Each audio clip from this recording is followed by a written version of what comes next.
Moi, en tant qu'homo de moins de 30 ans, si j'avais pas fait ce projet-là, j'aurais été incapable de citer une des personnes qui est ici.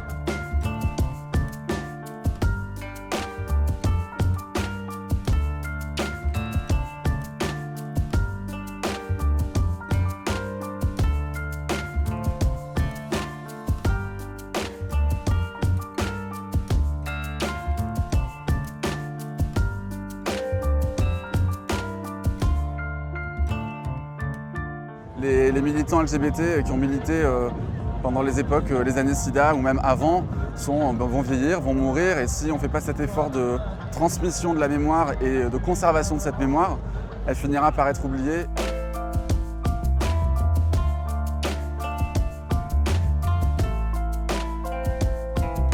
Marsha P. Johnson, c'est véritablement une pionnière du mouvement LGBT.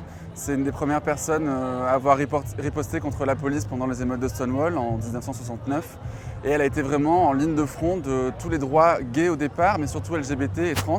C'est une femme trans, afro-américaine, travailleuse du sexe, qui a beaucoup milité durant toute sa vie pour les droits LGBT, jusqu'à créer des logements pour les jeunes trans de New York. Elle a milité avec ACT UP dans les années 80 contre le sida et le VIH. Et elle est morte, assassinée en 92.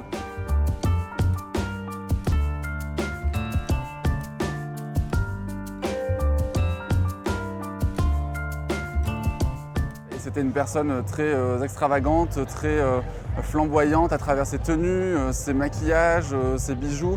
Elle a été photographiée par Andy Warhol, elle a fait partie d'une troupe de drag queens qui s'appelait les Hot Peaches. Elle n'est pas très connue en France, elle l'est davantage aux États-Unis.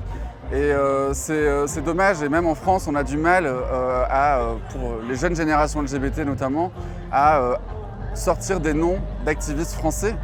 Il y a une vraie perte de la mémoire LGBT, alors c'est en train de changer, il y a des archives LGBT qui sont en train de se monter à Paris, il y a différents musées, collections privées qui récoltent cette mémoire LGBT qui est en train de se perdre, mais elle n'est pas très connue en France et à tort, son combat peut être un exemple pour beaucoup de personnes LGBT+.